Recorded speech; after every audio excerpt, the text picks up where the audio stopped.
Hello, everyone, and welcome to a very, very special Your Property Success Club because I have a very special guest today.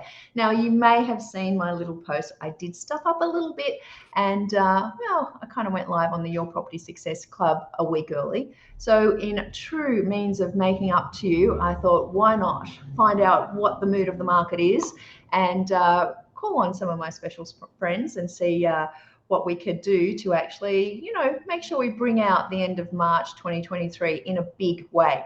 So just let me know that you can see and hear me. Let me know that we're coming through okay, just so that we've got it all happening here, and we will kick it off. So as I said, 2023, wow, what a big year. And this is amazing. If you watched my Facebook Live last week, you know that I believe that the lead indicators are showing us that by April 2024, you'll be reading about a property boom, and that boom is starting right now.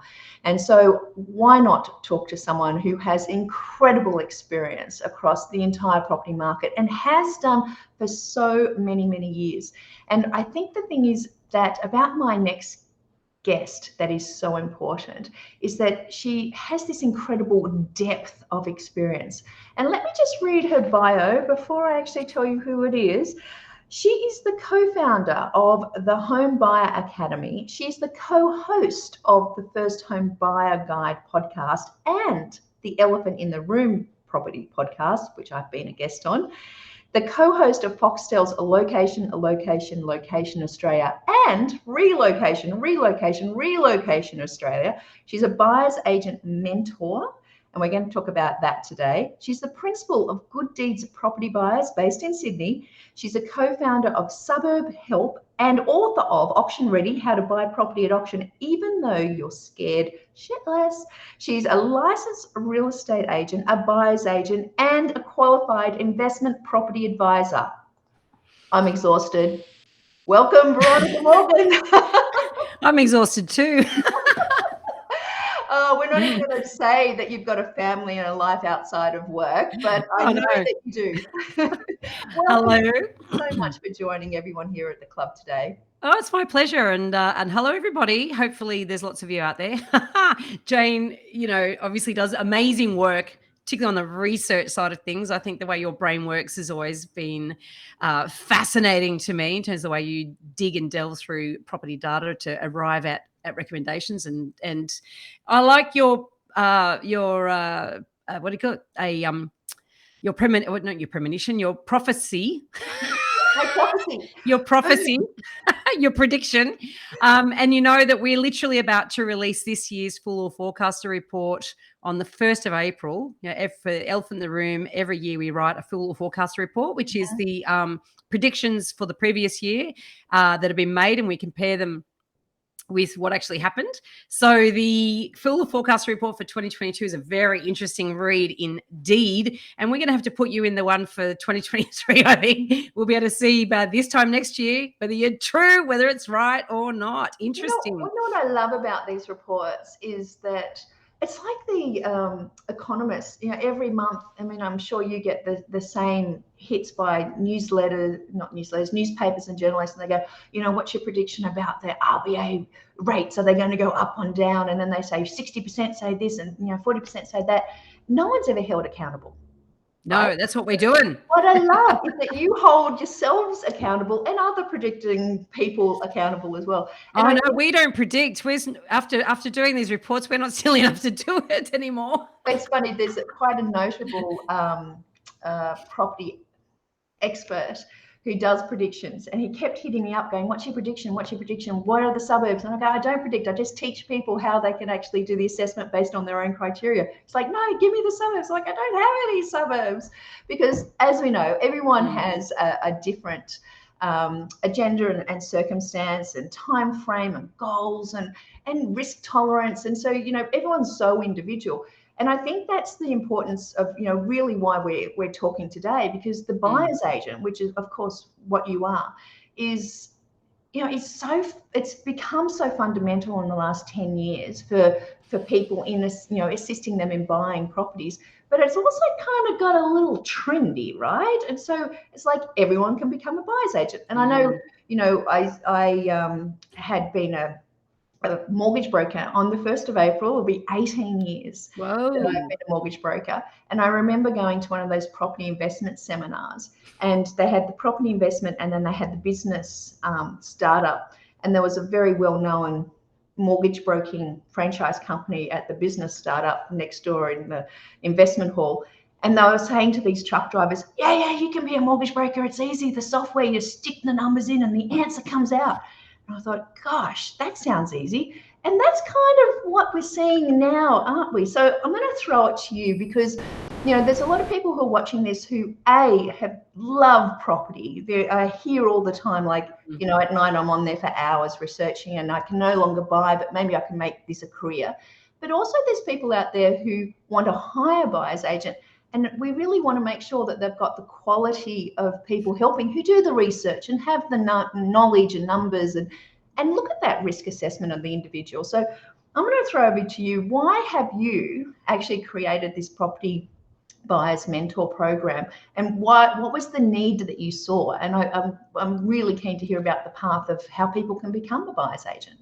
Yeah, the need, you've hit the nail on the head. It's been pitched as, you could give up your day job if you love property and you can go and do what you love, and you can make all this money doing it. And, some people do make a lot of money buying property for people, and a lot of people don't make that much money doing it as well. And also there's varied skill levels. And the problem is there's quite a low barrier to entry. And a little bit like with the mortgage broking business was 18 years ago. And it's funny because I went to a conference last week, the Advisor put on a conference, the Better Business Summit, I think they called it. And I was listening to a lot of the speakers there saying the same things about the origins of the mortgage broking business. And I'm thinking, yep. I can so relate. And there's something like 18,000 brokers out there now. And there's only best guess, because nobody actually knows how many buyer's agents are out there, but best guess is around 1,800. So we're talking about 10% of how many brokers are out there. And of course, it's a different fee model because, of course, nobody pays their broker, not directly anyhow. But people, in this country anyway, it's very much a fee for service. People pay a buyer's agent. So therefore, there is always going to be a smaller proportion of buyers that would use a buyer's agent because they're all going to, think they can do it themselves. Australians, we all think we can do it ourselves, right? And so what's led to an influx of buyer's agents was, I think a big part of it was 2021, because buyers trying to prevail in that market really struggled and they wanted to get an edge. So the demand for buyer's agent services went through the roof, and every buyer's agent I knew was at capacity or over capacity. And every new entrant even was pretty much at capacity. So buyers were so desperate, they wouldn't even be discerning as to, well, are you a good buyer's agent? Are you experienced? Like, where'd you get your skills? Do you do due diligence? Do you do all this stuff? And our licensing protocol, which I'll talk about the pathway to get in, but it's too easy because there's not enough understanding of all the skills that are needed to actually do this job well.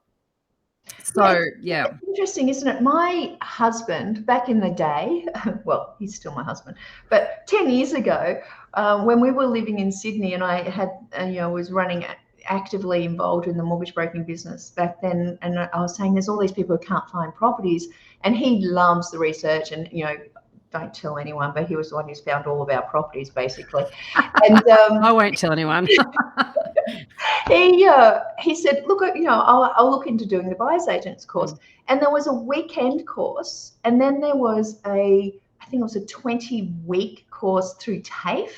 And he said, well, if I'm going to do it, I'm going to do it well. And he did the course through TAFE. And the TAFE examiner came back to him and said, you're the only person in the last 3 years who's actually done all of the homework, all of the assignments, and has completed it.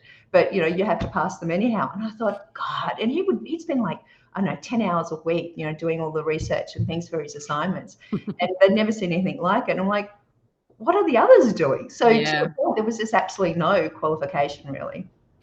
In fact, in New South Wales, look, there's 8 different jurisdictions in this country for property, right? So there's not one overarching rule for it like there is with mortgage broking. I mean, you've got national oversight. And so every state and territory is different. There's some commonalities in terms of now they've somewhat brought the qualifications into alignment, and we'll talk about that a little bit more coming up. But fundamentally, the real estate license is the sort of same, whether you're going to buy property for a living, whether you're going to sell property for a living, or whether you're going to rent, be a property manager. So those three job titles or job roles have exactly the same qualifications, and within each one of those is degrees of like, for instance, with the Cert 4, that's a certificate 4, which is the qualification to become a licensed agent. 16 subjects relate to property management, 12 relate to sales, 4 relate to buyer's agents. However, I would argue buyer's agents need to learn more about property than a sales agent does, because a sales agent, I've been a sales agent, right? Somebody comes to you, they say, I've got to sell my property. For whatever reason, they've got to sell. If they made a mistake and they bought a dud, they did that before I came along.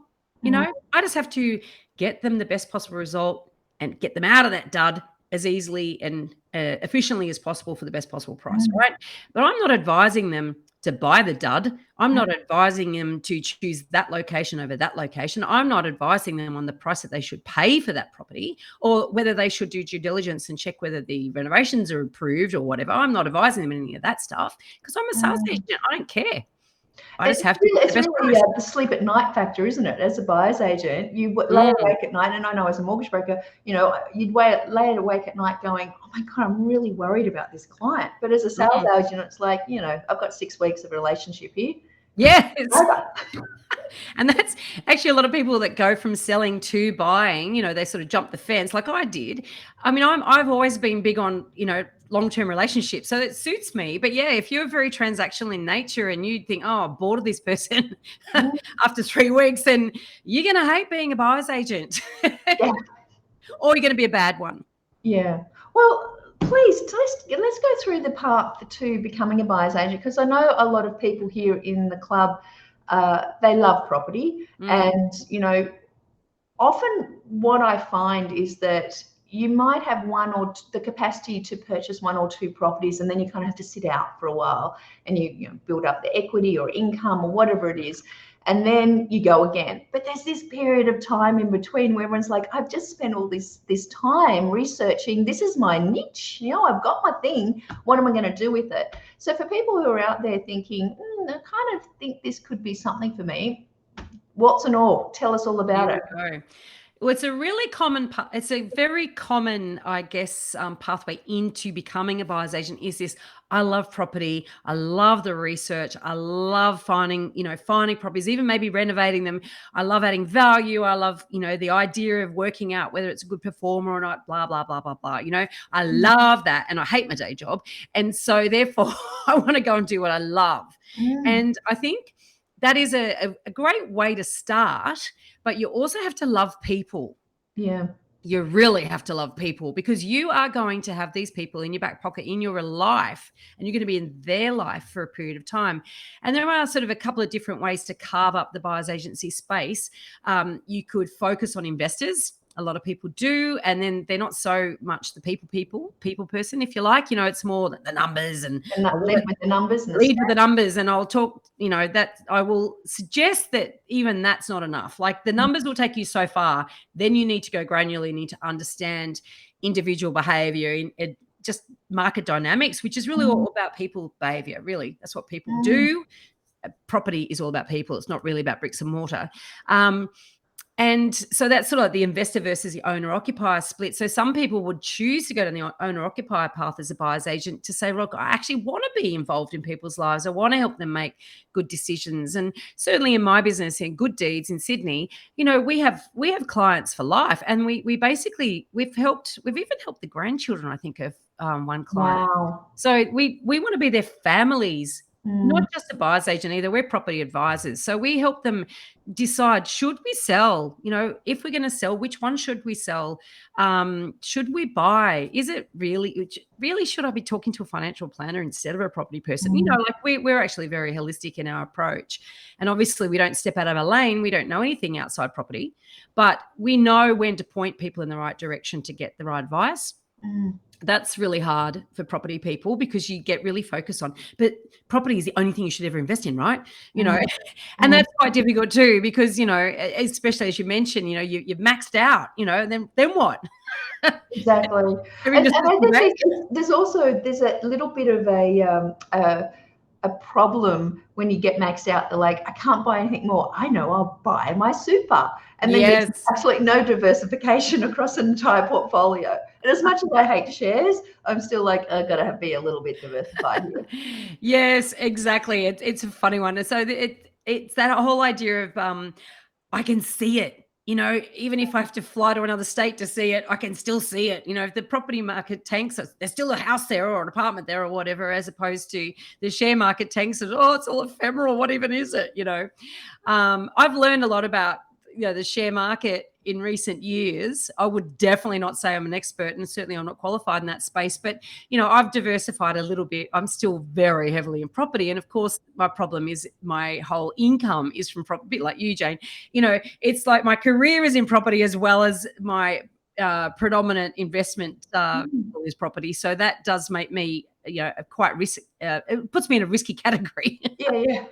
I think the only share investment I made was after my son sold all his Lego on eBay. He had $1,000.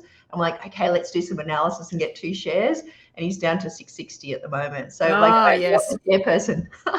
No, I mean, I've just followed, I don't know if you've ever come across Stuart Weems and Investopoly, but, I read that book and I listened to his podcast, and it's like ETFs for me. That's what I did go down the path of choosing some individual shares, and then I realized the folly of that. I got out of them. And so for me, that suits me. I tell you what's interesting. I really want to get into this conversation with you, but one of the things that has always frustrated me about, education of people around, where to buy and what to buy, and we get to the 16,655 suburbs, down to 5, down to 3, and we get to know the suburb, we get to know the typical property and the streets where the renters are, and we know that it's a 3-bedroom house, and then they come and go, in the end, I couldn't find a house, so I bought a unit. I'm like, no, wrong asset for that area, like right area, wrong asset. I did that in shares, did not take my own advice. I was sitting there with my son 2020 going, what's going to happen?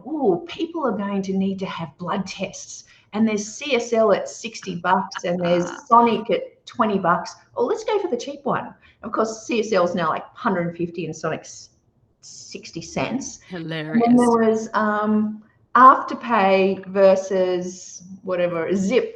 I'm like, Afterpay, it's like $80. Zip's like $5. Let's go for Zip. And I was the one who was buying units in the right asset class. And I look at it now and my son's just like, don't ever talk to me about shares. This is such a great analogy, because while you're saying that, I'm thinking this is like, people think that they're buying, when you buy a property, you think you're buying a bit of Australian property market, but you're not. You're buying one asset. You're making a gamble effectively, or you're taking a thesis that all your analysis has led you to the right place, and then you're buying a property in that place. So you've got to really back yourself at every sort of step in the way to get to that point, and then to knowing what asset within that location is a good asset. But the mentality there is, and this is where a lot of people say, don't invest in Sydney, it's had its run. It's like it only ever had one run and that's it. Because Camden and Double Bay are just so on par, right? I know. And it's like, actually there's a reason why some areas, some locations are always in demand. And it's not about being harbour side. It's about being in demand. It's about having scarcity. So it could be scarcity supply, or usually scarcity supply is one aspect, but scarcity of the type of property, scarcity of turnover. Because a lot longevity of hold, scarcity of access to amenity. So it's access to restaurants or lifestyle or beaches or whatever it is that people want. And that's the thing that people say, I'm going to buy an affordable location because those, like St Kilda's had its run. It's never going to go again. It's like I remember looking to buy in Paddington and everyone saying, "Oh no, they've had their day. They had their day in the 80s." Like, really? How do you think it will go up again? Like, nah, it went off. No one ever wants to buy there. And I was like, well, what about Newtown? Oh, dodgy ads, mate. Don't buy Newtown. I'm like, geez, I'm so bad at this. I know I'm just starting, but this kind of, and listening to other people, right? And this is the problem. Let's come back to this. Most people listen to their mum, their dad, their friends, the guy at the barbecue, the taxi driver about where to buy. But buyer's agents, tell me. Everybody's got an opinion. They're like arseholes. Am I allowed to swear on your Facebook Live? But that's I think everyone's got one. So take me through the pathway and why it's so important that we understand this, that there is a right way of doing this so that you can assess the right buyer's agent. And we've got a question there about being a part-time buyer's agent. We'll get to that too. But what is the right way to become a buyer's agent, and how can you become one? Right, shall I share my screen? I've just got a little bit of a presentation that I'll talk to. I'd love that. Please do. All right. Oh, look at that. Now I've got to remember how to drive it. Hang on a minute. I'll just get it so I can drive it. All right. So I started this buyer's agent mentoring program almost accidentally, actually. I started the end of 2021. I have people coming up to me all the time saying, how do I become a buyer's agent? And so at the end of 2021, I thought, you know what, I'm sort of over having coffee with everyone that asks me to have coffee with them. I've run out of time, right? So I created a Facebook page called I Want to Be a Buyer's Agent. And you're a member in there, Jane. So I invited some experienced people in the industry to join as well, so that if anyone asks questions, it's not just me giving them answers. But I created this page just because there's so many people asking the question, how do I become one? Can I be a part-time one? I'll get to that. What's involved? The problem is the pathway to becoming a buyer's agent is unclear. And it's got lots and lots of dead ends. And it's also got lots of, traps. And so in response to this overwhelming questions that people keep asking, how do I get a mentor? How can I find someone to help me into this industry? I thought, look, I'll run a couple of Facebook Lives, see who joins and asks questions. And then from that, I went, oh God, it looks like there's a need. So I created a pilot program and put together 12 modules, a foundational course. And we did that at the end of last year. And then it became quite obvious that needed to be a 12-month program. And in fact, it will be ongoing, to be quite frank. And so I've got a small group at the moment that are in that program. We meet every week. I provide masterclasses every month on topics that are expanding their knowledge. But they get the 12 foundational modules as well, which covers skills. And really shares, because I've had my business now for 14 years, been a buyer's agent for 16. And in that time, I've learned a lot of things the hard way, a lot of trial and error, a lot of working it out, and then go, oh, if only I'd known that 3 years ago. So really, I'm saving people a lot of those, the painful way of learning. And sharing, my experience as well. So, the very first thing that people sort of say is, how do I become a buyer's agent, right? So what I'm going to cover at the moment, just in this sort of presentation, is we're going to talk how long does it take to become a buyer's agent, what qualifications do you need, what makes a good buyer's agent, and that's helpful for you too if you're thinking about engaging a buyer's agent. You want to know, pick the wheat from the chaff. Can you really earn six figures and work part-time? There you go. I'm answering that question for you. Working for yourself versus working for someone else, pros and cons there, and time for questions, right? So let's hit it. What is the pathway? Now, I'm going with a bit of a motoring analogy on this, so just you'll see how that unfolds as we work through here. So what is the pathway to becoming a buyer's agent? Well, it's unclear, and it's slightly different in every state. So what I'm going to do is take you through the most onerous state and then the easiest state, and then explain, I guess, why easy isn't necessarily better, but also why even the onerous state hasn't really got it right. So New South Wales is the most onerous state, now closely followed by Victoria. But in New South Wales, you start off there, for number one on the little road is your certificate of registration, and that is 5 modules out of the Cert 4. right? So the certificate 4 is the first qualification you need to get, and you do the first 5 modules, which are the core subjects, and that allows you to work as an assistant agent in New South Wales. Every state has some version of this, right? In Victoria, it actually requires you to do the whole Cert 4 before you can be an assistant agent. And is the Cert 4 in real estate agents or buyer's agents? In real estate agent practice. Yeah. In real estate practice, it's the same Yep. same qualification, regardless of whether you're a sales agent, a property manager, or a buyer's agent. Mm-hmm. And there's a problem with that, but I'll get to that, right? So you got to, in New South Wales, you start off there, then you've got to have a minimum 1 year's experience. So they give you a year to finish the Cert 4 in New South Wales. And so you've got another 13 subjects, I think, or 9 subjects, or somewhere around there anyway. Now, then you get a Class 2 license. So you can apply for a Class 2 license, I should say. So you can finish your Cert 4, you've done 1 year's experience, you can be a licensed buyer's agent, but you can't work for yourself in New South Wales. Mm-hmm. So then you need to have 2 years work experience working for a licensed real estate agent. And here's the thing, you don't have to work for a buyer's agent. So this is a bit fraught. That's why I say, just because this is the most onerous isn't the best. And this experience is full-time? No. In Victoria, in Victoria you have to have 1 year's experience, but basically it's in total hours 1 year. So if you're working part-time, that could be 2 or 3 years, right? In New South Wales, it's just a period of time. Right. And you could work as a property manager, or you could work as a assistant sales agent, which aren't bad things to do, don't get me wrong. But where the gap is, and I'll talk about the gaps also coming up, but it does mean that you could potentially run in your own business as a buyer's agent, never having actually worked as one, even though you've accumulated 3 years experience.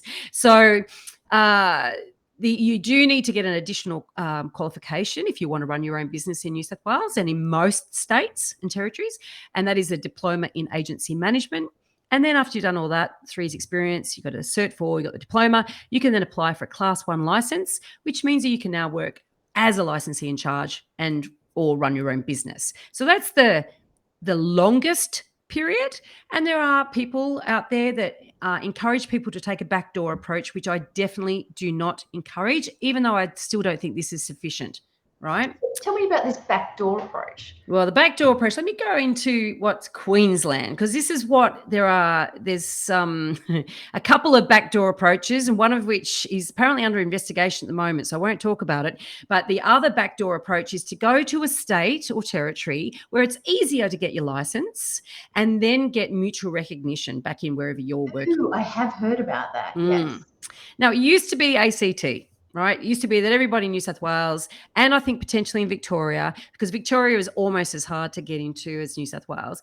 And they would say, but it's easier in the ACT. Go and get your license there, apply for mutual recognition back in your own state, and then you'll be able to get a license. That's the shortcut, right? The backdoor Benny way into real estate. I mean, how easy was ACT? I get a better view here, but we'll try again. They've closed the loop. So they don't have that opportunity any longer. They've actually they're now in line with New South Wales. Backdoor is closed. Backdoor has been banged shut in ACT, but the backdoor is wide open when it comes to Queensland. So if you recall that little slide I had before, which had 5 steps to becoming a licensee in charge in New South Wales, in Queensland, you've got 3 steps, and it's a hell of a lot quicker. You don't need any work experience. You can just complete your certificate 4 in real estate. So it's the same qualification. And then you only need to do 1 subject to get the diploma. I've read and reread this over and over again, and I still can't believe it. So if someone can prove me wrong, then I've obviously read it wrong. But basically 1 more subject gets you to be a full licensed real estate agent. You can then run your own business. No work experience required. And what people are doing, and I know people have done this in New South Wales and Victoria and probably other states as well, where they've got their license in Queensland, backdoor Benny back to their state and got mutual recognition. So is this when you say 1 topic they have to do, are we talking about they can do, health and safety, or is there a particular topic they have to do, 1 subject? I actually don't know what it is, to be honest, but the diploma's got nothing specific to buyer's agency in it anyway. And this is fit and proper person. So turn up, over 18, fit and proper. As long as you Have a haven't, go. no Be drug buyer's agent. busts, no drug Yeah. busts, no, as long as you haven't had any little strikes against your name. Good. I don't know exactly what that. I should check the definition of a fit and proper person, but I think we can sort of use our imaginations there, right? But and so with CPD points in New South Wales, at least there's a requirement by the Office of Fair Trading to have ongoing training. In Queensland, only if you're a member of the RARQ, and same as in Victoria, only if you're a member of the RAOV do you have to do CPD learning. And in other states, there's no such thing as and the ACT, there is CPD, but other than the ACT, New South Wales, Queensland and Victoria, no requirement for ongoing learning, which is a problem itself, really. This is an ongoing changing environment. It's important to keep your skills up to date. Hence why you saw the need to actually call this out and create a pathway to allow people to be able to, if they want to become a good buyer's agent, be a good buyer's agent, or employ a good buyer's agent, have the questions that say, are you a member of? Yes. So are you a member of? Yes, exactly. So and where did you get your qualifications? Well, yes, exactly. Queensland? Yeah. Where did you get your qualifications? How long have you been doing this for? What's your track record? I'll go through some of the ways to, identify a good buyer's agent in coming up. But therein lies a problem. You can see that people are licensed. They can call themselves a licensed buyer's agent or licensed real estate agent, and they've either done this pathway or perhaps they've done the New South Wales pathway. This is worse than the New South Wales, but even with the New South Wales, they can still have got a license.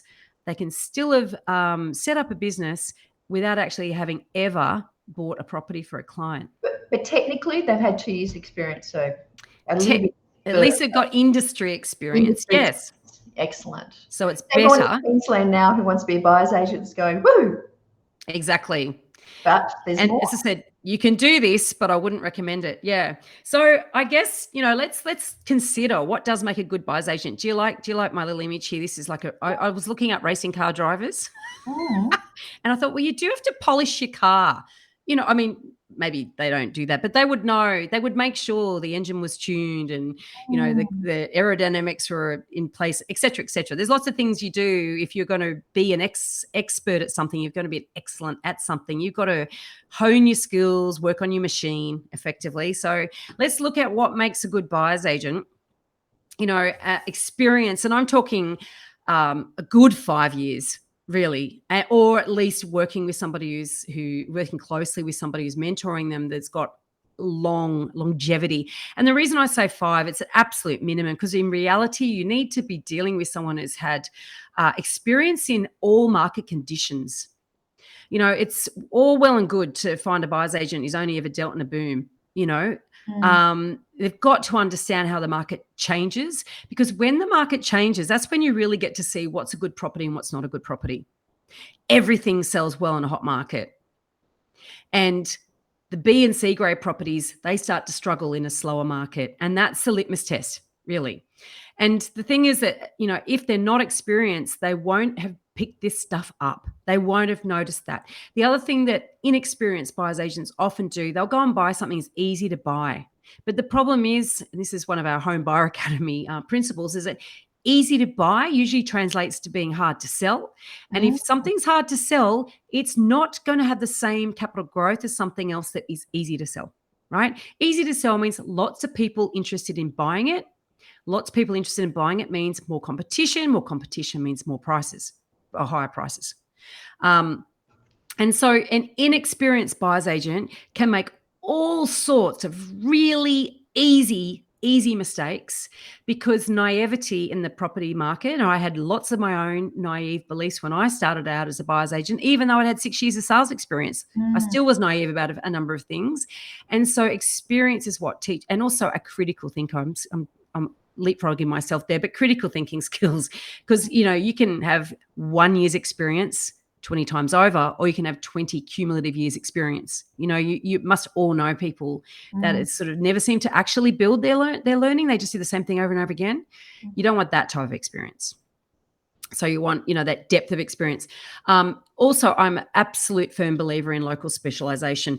These fly in, fly out buyer's agents that use data and then stop at data, they make big mistakes in the asset selection. that's really where the icing on the cake is, in the actual asset selection. So you need to be able to choose good locations, but within those locations, you need to be a specialist in that area. So I network with buyers agents all across the country because I'm not an expert in any area other than my own patch. And if a client needs to buy elsewhere, I'm not going to try and be everything to everybody, because I've traveled the country buying property for people in the show, and I know what I don't know. But a lot of people new to the industry think they can buy everywhere. They just think it's a process, and it is a process, but they don't understand the nuance. Yeah. So local specialization is really important, and thereby the ability to identify quality assets because of that local knowledge, but also that critical thinking and the experience all comes together to be able to nominate and identify what type of property really to buy, right? They also will use a due diligence process and follow a rigorous due diligence process so that they uncover red flags. And so one of the things I would say to anybody considering using a buyer's agent is ask them, what is your due diligence process? And I want to see evidence of it. I want to see some examples. You want to see real rigorous price research. You don't want to see pressed a button on CoreLogic and spat out an AVM and said that's really what you should be paying. That is absolutely. That's where you start, right? This is like, let's just start at the top and now then start digging down. That's it. You've got to be able to interrogate those recent sales and work out which one's better than, less than the property you're looking at. Why? Do they need to be indexed because of the time lag? I mean, there's just so much thought and analysis that needs to go into really landing on a price. And then you've also got to be able to help your clients work out their elasticity in terms of their budget. What's their hard line? And, how do they set that limit before you actually commence negotiations as well, which is there's a lot involved in that. And so you want to ask, if you're looking to be to work with the buyer's agent, ask them about that process that they use there, and also ask them how they work out whether you could be potentially losing a view or losing light or losing privacy or noise coming in, or infrastructure that might enhance the area or might detract from the area. Really looking at anything that might change your mind about wanting to buy that particular property. It's interesting you bring up this local specialist, because there's a number of buyers agents that, as you say, they choose an area and they fly in, they get to know and to some degree as investors we often do the same thing. We get to know the numbers, we get to do research, we go in, and then we get to know the area. But I was driving around with the buyer's agent in 2020 through these suburbs that he'd selected, and as we were driving through, we'd go, bought that house, sold that house, bought that house, sold that house. And on every street, he seemed to have oh, let me tell you about this client. And to your point, that people person, he was sitting there the whole time and knowing intimately, what was going on in this area. And it was so refreshing because, it gave me the confidence. And he'd say things like, 5 years ago, all these streets had Holden Commodores in them. Now look what we've got. We've got the Prado. And it was like, oh, isn't that interesting? I wouldn't have thought of looking at things like that. But just being so local and across those areas, there was that real depth of extra things that you miss. Yeah, it's amazing, that local knowledge. And I had to draw on that by talking to people like you just did with that buyer's agent. When we were doing the show, I had to talk to local sales agents mostly, but buyer's agents, if I knew buyer's agents in those areas, to get right to that, exactly that, because there's so many easy mistakes that can be made because you make assumptions based on where you're coming from. Yeah. And then you take that lens and you go and apply it somewhere else. Yeah. It might work, but it also might not work. Yeah. And there's luck involved in that. And that's, when you're buying property, particularly when you're charging people, I don't think we should be using luck. Yeah, exactly. It's like hope is not an investment strategy. Definitely not, right? Like luck neither. So not. So, and the thing also, what you hear a lot about it, there's always spruikers out there. There's always these clever people with their latest, they've worked out the property market. They're selling their solution. They haven't been around as long as Jane or I've been around. They're fresh to the market, fresh eyes. All these old timers, they've missed these tricks that we've just picked up on. And I'm like, that's great. But if you can't demonstrate a long-term focus, and also if you can't back up your claims with evidence, it might not be your own property as evidence, but really you need to be able to look backwards as well at what has happened in the past and say, well, look, to be able to interrogate the past as well as to predict the future, right? No one wants to predict the future, but you are making a call on what you think the future is going to offer for that particular property. So any buyer's agent who can't back up their methodology or their approach with evidence, I'd be very, very wary of, right? And the other thing too is challenging their clients, because I draw a distinction between an order taker, buyer's agent, and an advisor, right? Order takers just get the client comes to them, I want to buy one of these in that area. And you go, okay, I'll go and find you one.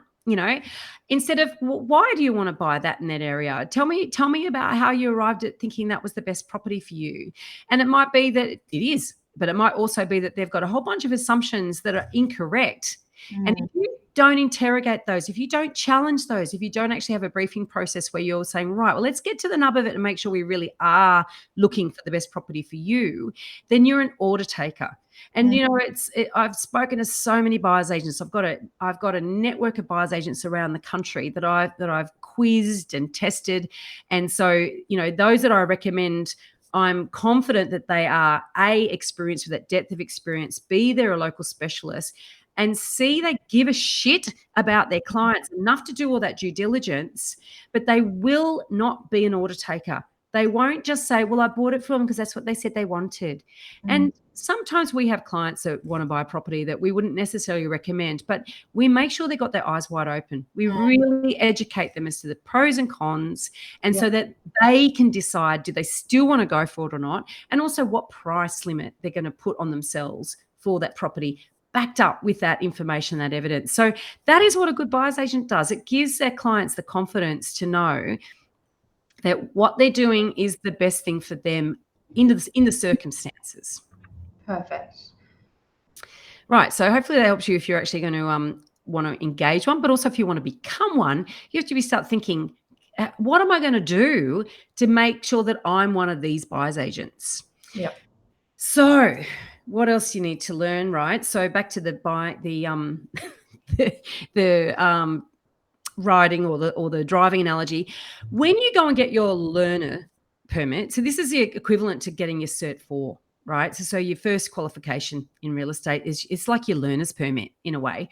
And if you're riding a bike, you go and get your learner's permit, and then you're let out there to ride on the road, right? Which is just scary. And so that's a bit like getting a license in Queensland.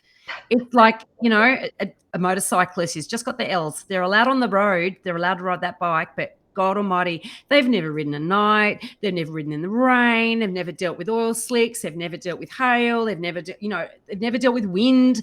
They've never dealt with their legs freezing on a long ride, or, you know what I mean? Like, they just haven't had the life experience or the professional experience to anticipate all the things that can come at them. So they're learning out there, and it's pretty risky really when you think about it. If you're learning in a car, you've got an experienced driver next to you, right? And you can ask them all those questions, and they can tell you, oh, look, you need, be careful, wipe 10 Ks off your speed limit because there's raining or whatever, right? They're there to guide you along the way. And so that's a little bit like, working for somebody else, getting your work experience with somebody else. You got the driver, experienced driver. Then you go and get your full license, you get your Ps, and you're allowed out there to drive on your own without a guide sitting next to you. And you still, you haven't got someone there telling you what to do, and so you're on your own, and then the reality of it can set in, right? So it's quite scary. And it's scarier for your clients, really. It's just that they don't know. They're none the wiser. You're learning on their dime. You are. And in fact, I did a rant video on this, is your buyer's agent adequately experienced, or are they learning with your money? And then I saw an ad for a buyer's agent training program that said, Learn property investment with your client's money. Wow. Okay. You don't want to do that. You actually don't. You can. And that's unfortunately the way that the system is. You can. But should you? Just because you can doesn't mean you should. No, I don't think so. And if you want to use a buyer's agent, that's exactly why you need to be thinking, are they learning how to do this with my money? Tell me this. This is just an aside here, and because you've just tweaked my interest. But there is a rigor to the pathway, be it across different states that you've indicated, that says there's a qualification requirement that has to be done. Okay, so we've got that. But tell me this. Is it possible for people to go, look, I've been an investor for so long, I'm pretty good at researching, give me $5,000 and I'll help you out? Can you be a buyer's agent without a qualification? Like, is that something people do? I have spoken to people who've done that, yes. Yeah, okay. Yeah. So, and property, let's just draw a quick distinction between a property advisor and a buyer's agent. So PIPA, which is a Property Investments Professionals Association, they've got a qualification called a Qualified Property Investment Advisor. I had that qualification. Me too. But there you go. But it's not essential. No. And in fact, you could be a property advisor with no qualifications at all. It's not regulated at all, right? You can't buy property for somebody, but you can advise them. Alarming. Absolutely alarming, right? On the buyer's agent side of thing, yes, you do need a license, but as we've just demonstrated, you don't actually need to have any experience, not specific to the job you're doing. Even in New South Wales or Victoria, where you need work experience, still doesn't have to be specific to buying property. And let me just flick through what's missing from the qualifications, right? There's let's go. You don't learn anything about due diligence. You don't learn anything about investment fundamentals, nothing about property data and analysis, nothing about dealing with emotional clients. And believe me, they get emotional. Nothing about interpreting agent bullshit, nothing about purchasing strategy, nothing about how to negotiate with agents. Specifically, you learn about how to negotiate with buyers, not with agents. Don't learn anything about auction strategy. And there's more. You don't learn anything about client onboarding, advisory frameworks, agency agreements, agency structure, attaining appropriate client authorities, ideal client load, how to manage market cycles, service and fee models. And honestly, I could write page and page and page. I'm not going to bore you with more of the things you don't know when you've done your license. And they're not teaching you this at, diplomas, certificates, nothing. Zip. Okay. Zip. This isn't even like, but there's an elective that covers this. This isn't even available in the electives. Wow. None of this. So when, so somebody wants to hire a buyer's agent, you think, oh shit, Yeah. Do they know any of this stuff, right? And there's a lot of very, very good, very, very experienced buyer's agents out there that do. And in fact, I mean, that's one of the reasons we created Suburb Help actually, was it's not to help people work out what suburb to buy in necessarily. I think your methodology is more robust than that. But it's to help people if they decide they want a buyer's agent. Well, how do I find a good one? And so I have a database of good buyer's agents that I recommend that can't pay to be on my database because I'm the litmus test. If I think you should be there, you're there. And if I don't think you should be there, you're not there. And so I'm very, very picky, as you can probably guess. So there are very good buyer's agents across the country, but there are more crap ones than there are good ones. So if you're looking to use a buyer's agent, you want to be able to select a good one. And this is a good overview of some of the things you want to know that they know deeply about. And if you want to be a buyer's agent, you want to make sure that you are giving yourself access to learn this stuff. Yeah.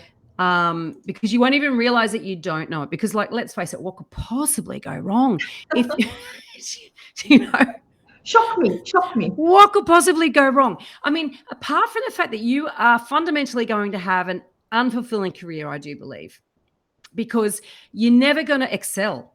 And if you're okay with that, then I'd rather you didn't join the industry.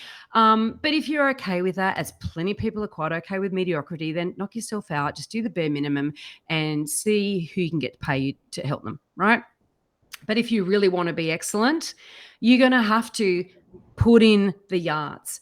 But also, I mean, and buyer's agency is a fairly young industry, relatively young industry, right? The problem is that when you buy a dud for somebody and you don't even know it's a dud, or you don't care if it's a dud, they won't discover that until maybe 5 or 10 years down the track. And that is the real tragedy here is that because it's such a delayed, the reality of this, or the implications of this, lack of qualifications and lack of experience and lack of skills in the buyer's agent community, that, and an increase in the numbers of buyer's agents, because they're all attracted to the idea of being able to earn 6 figures and work part-time, which very few do. But they're attracted by that you've got those people operating in this area, and the consumers won't work it out until they've probably gone off and selling the next version of crypto. They would have moved on into the next type of industry that offers them whatever it is they're after. So if you really want to be good at this, you've got to invest the time and your brain cells, basically, to really get it right. So who should you learn from? Right. Well, I would say you need to learn from an experienced racing car driver if you want to learn to. Exactly. Someone who's done it before, right? Someone who's done the laps, and done, put in the hard work. And now therein lies the problem. Okay. Because the buyer's agency industry, and the big complaint that everybody pretty much who wants to get into this line of work has, this is an absolute universal complaint. How do I get experience if I don't have experience? And the problem is, as I mentioned earlier, there's at best count 1,800 buyer's agents in the country, and the majority of the businesses are little micro businesses and one-man bands. Right. So when you don't have bigger corporations, and a lot of them, you don't have the sort of organizations that are big enough to bring in trainees and move them through the ranks, and so they learn the skills. It's a problem in both our sort of licensing regime, but also the reality of the structure of the industry is the problem in itself. And part of the reason there's so many micro businesses and one-man bands is because people find it difficult to find somebody to go and work for. They're sort of forced to go and set up their own business. It's like creating themselves a job. So it is a real problem. And when I was the vice president of REBA, the Real Estate Buyers Agents Association, we created a learner category for people to at least be able to get in a network with experienced buyers agents, but that's since been shelved, that category. So and that's one of the reasons I started the Facebook group, because I realized that nobody had anywhere to go to even get the questions answered. Just interesting, 1,800 buyers agents, there's like less than 100 members, is that right? Yes. Yeah. That's what shocked me, because I was like, there is a buyers agents group. Yeah. And so you would think, okay, so there is someone looking at the professional responsibility of people showing up, a code of conduct, but in actual fact it's like less than 10%. Yeah I know, isn't it? It's alarming. And there's been lots of debate, so should we just open up membership for everybody? But the thing is that there is a barrier to entry, and you have to sign up to that code of conduct. So if you're not prepared to, well, you're not going to become a member. And also, no double dipping. There's buyers agents, and look, the term, and the buyers advocacy obviously used in Victoria, but buyers agents is a term that is loosely used across the industry. I know a lot of sales agents call their associates a buyer's agent. So it's the junior in the sales office is called a buyer's agent. I know a lot of salespeople for investment opportunities out there in the far-flung new suburbs of Sydney and Melbourne and Queensland and Brisbane, call themselves buyers agents when they're actually, in fact, selling property. They're actually they're salespeople. They're not, or investment advisors. That's another one that just gets my head in. I saw an article, I think it was on 7 News or something today, that came through, and it was, this person had uncovered something in their buyer's agent's contract, and it was the fact that their experience was with the selling agent. So, and they were saying, well, how can you have that kind of, and I know that people can have that kind of professional relationship, but, there is that, there isn't the rigor around, what I'm hearing is there's not the rigor around the industry. And, to Sally's question around, Sally says, can you be a part-time buyer's agent. I'm hearing quite clearly that that's not really possible either, is it?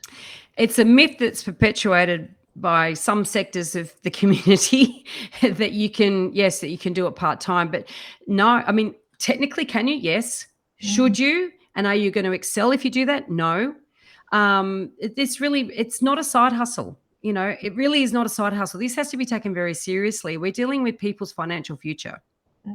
And it's not just a bit of, I love it, so it's my hobby, and so therefore I'm just going to help other people. Now, plenty of people do that, and potentially people in the audience here have done that.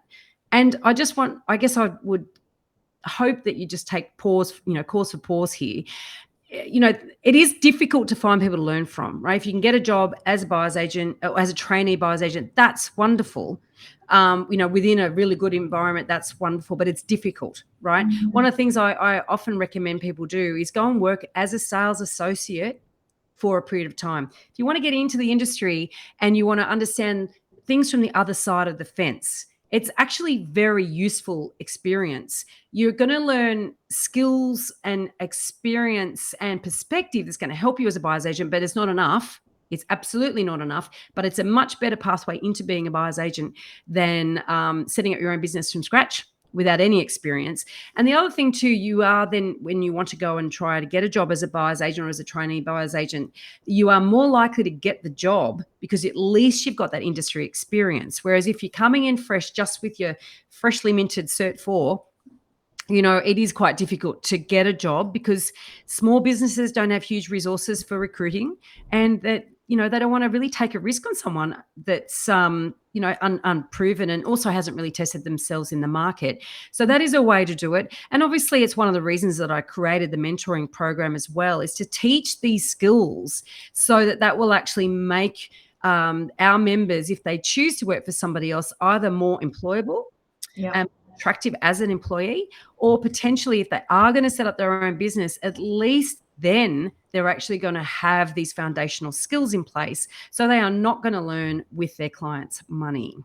And just this link here I'm putting up, yourpropertysuccess.com.au/BA mentor. That's going to send you through to Veronica's page, and she's so kindly put together an ebook on the pathway to becoming a buyer's agent. You can just download, but also a 14-day free boot camp to just give you some oversight, because obviously, what we've seen today is there's rigor, there's back doors, but really the back door may not actually give you the understanding and all of the, work that you actually need as well to make sure that you are being of service, not just to yourself and your family and your business aspirations, but to the people who are paying your money. Like, these are people who are going to end up with these properties, and this is their safety, their sanctuary, their financial security, and they're trusting you with this. So this is, not a kind of a one and done transaction. This is, there's a responsibility around this. And what I love about Veronica, and, when you listen to her podcast, you hear the passion, but you know that, this is an industry that she's just full on 100% down in. And, creating this mentoring program, and for people who are interested, go to the page as well, check it out. I'll put it in the Facebook chat, but it's really important to understand there is a pathway. And I guess for people who do, take this pathway, can you just give me, what I'm hearing is you need to have the experience. So people who are sitting there now going, I love the research, I'm willing to double down, do whatever it takes to do the certifications to get there. What then happens to them? Like, if they went through the mentoring program, what's the different journey than going it alone or going it through with the mentoring? Yeah, well, a couple of things on that link that Jane's just given you there. There is the pathway ebook, and so that's really for people who haven't even started on this pathway and they want to understand how it works. The other thing there is that 14-day mini boot camp. That's basically a little mini video lesson that is delivered in your inbox every day for 14 days. And that's really to give us some insights into really the skills that you need and things that you probably have never thought of. And then there's the Buyer's Agent Mentoring Program, the third box on that link that Jane's given you. You can click on that and read all about what's involved in the curriculum and what the program entails. And just to give you the 30-second rundown here, there's the gap, and I've just explained what that is. The gap that we're filling here is that the Certificate 4 barely covers buyer's agency subjects. CPD courses rarely offer buyer's agent skills training. It's hard to find an experienced mentor in an emerging industry, and REBA no longer offers the learner membership category. So there's an enormous gap for any of you that are thinking about this as a career. And so then if you were to join the Buyer's Agent Mentoring Program, what you get into forms of training is a 12 in-depth online course. So that's, your own pace. There's 10 hours of learning in there. That's all self-paced, but there is an order to it, and you can't get it out of order, because if you do, you will screw it up, so you can't. You learn what a buyer's agent does and what it takes to succeed. I've touched on some of those things today, but there's a lot more in there. But I mean, you learn what data matters and how to evaluate property and negotiate. You also learn how to attract the right clients and exceed expectations. And then there's also support in the program. So we have weekly live momentum sessions with Q&As. We've helped, some of our members, they get their first client, and what do they do next? And we're there to guide them and coach them through that. A new masterclass every month to continue the learning. A members only forum. So there's, a Q&A that can be used anytime, guidance for on-the-job challenges there, and also a 1-hour personal development session with me, which is included in it. And I've got a team of supporters in there as well. So that's the program in a nutshell. Perfect. So, and I guess the important thing about this is that, we want to make sure that the people who are considering being a buyer's agent consider that there is a rigor to it, and there's you do need to be mentored, and potentially it's not easy to get a job being an assistant somewhere, and if you can't get the job and do it, why not follow someone who's done it before? And I'm just interested of that little beta group that you took through. How experienced were some of those when they started? Yeah, it's a mix, actually. We had the most experience had actually been doing his own business, a one-man band, for 4 years. The next one down was 2 years. So I call them newbies, right? So there's the wannabes and the newbies. And we also had some wannabes. We had one guy who's got a property management business, and he had also worked through sales. And so he'd learnt. He's a good example of a critical thinker. He'd originally started in property sales, selling off the plan units. And then he sort of went, now I've been in this for a bit. I could see the people aren't really making that much money. There's no capital gain. So he then pivoted from that to selling house and land packages, thinking land. I needed to sell on land because that's the problem, right? And then a little bit of time in there, he went, actually, these people aren't doing any better. And so then he's went, I'm going to get into property management, this sales malarkey, what's that all about? So he gets into property management. That's when he starts seeing in action, I guess, what makes a good investment from that side of things. And then he's sort of reverse engineered to understand really in his area, he's in his city, what makes a good property. And so he's coming at from that investment space, but certainly he's got the lived experience of seeing evidence that the brand new space isn't necessarily that great for investors. So that's one example. And another guy's a mortgage broker looking at branching into buyer's agency. I'm trying to think who else is in there. And had another fellow too, he was corporate, and he'd been in sort of corporate property roles. And so he was looking at potentially making the leap. And I've got another one trying to think through. There's a few people that have been in the space and in real estate sort of on the periphery for some time, sort of dipping in and out, and then decided to make this is their calling because they love the industry. They love, not so much the industry, but they love being around property, helping people with property. They don't see themselves as being particularly salesy, so they don't see sales as the avenue they want to go down. One fellow's still in his day job, and he hasn't yet made the leap, and so we're really working through giving him all those skills so that he can actually, when he does make the leap, he's going to have these foundations in place and be a lot more robust than he would have been had he followed the path that he was going down before. That's for sure. And is there any recognition of the mentoring program within any of the qualifications?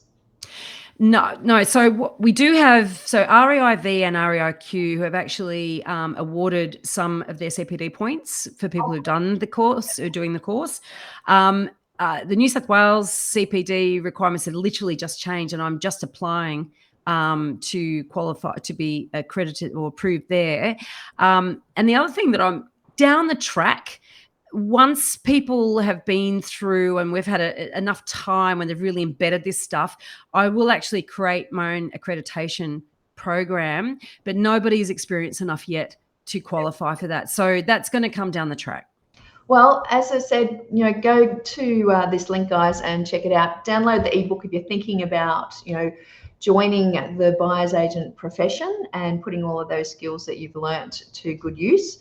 And the boot camp, the free boot camp, just getting a feel for what you need. I mean, what we've learnt today is that there isn't an easy path to being a buyer's agent. There are qualifications you have to get, but the qualifications you have to get don't actually set you up for success. And, if you are looking at joining, the industry, do it the right way. When I started as a mortgage broker, I started with a mentor. When I started in online education, I started with a mentor. The only place I could find someone who had done that before was in the States, and I doubled down and committed to getting the right person to help me do it. So having someone who's got not just the experience, but the passion for you to be successful at it, I can't recommend anyone higher than Veronica. And I've got that link there. Sign up. Chat with Veronica, see if it's a fit for you. But we are going into a really big market, and I'm seeing the indicators right now, and this could be the time that you get to explore that and be there for the ride. And I really know that there's a lot of talk out there at the moment about what's happening out there in the market. For those who take the plunge and commit to either buying or investing or learning or educating themselves so they can be better for when the big move comes, I can't but think that you're going to be very successful at it. So thank you so much today for all of your time, Veronica, and I really appreciate you helping me out here on this call. I knew that I was going to have to pull out the big guns to make it up to everyone for stuffing up so badly last week, and you have more than adequately delivered. So I really appreciate you coming on board and offering this pathway to becoming a buyer's agent and the discussion today. My pleasure. Nothing like being a fallback position. That's great. It's my honor. The fallback was, oops, what are we going to do? If I go talk to these people again this week, they'll be bored. I'm going to have to come out with someone who is like A grade impressive to really, really set the tone. So you have definitely set the tone, and look, I really appreciate it. And for everyone who hasn't joined the Elephant in the Room podcast, go and listen to Veronica and Chris. They're just amazing information, and I'm really interested in hearing of what comes out on the 1st of April. And thank you so much. Lots of comments coming through. Really appreciate it. And as I said, there's always a lot of people who watch this on recording because I make these times convenient for me, which is lunchtime. Excellent. So, thank you. I appreciate your time. And I appreciate everyone tuning in and watching on the video if that's what you're doing. And thank you, Jane. And I appreciate it because, it's an important message. And if anyone watched Four Corners the other night, you'll know why. You know what can go wrong if you don't approach this seriously. So thank you for the opportunity. And I grabbed a paper today. Property is on the front page nearly every single day. It's not talking about rates, it's talking about buying, or it's talking about difficulty in buying and rental markets, etc.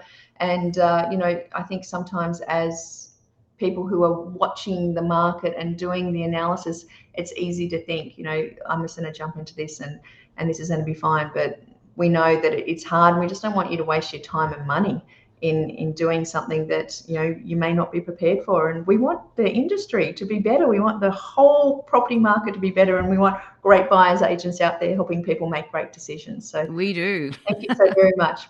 Okay, thank you. Thanks a lot, Veronica.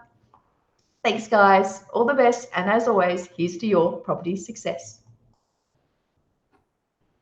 Fantastic. Thank you so much for that.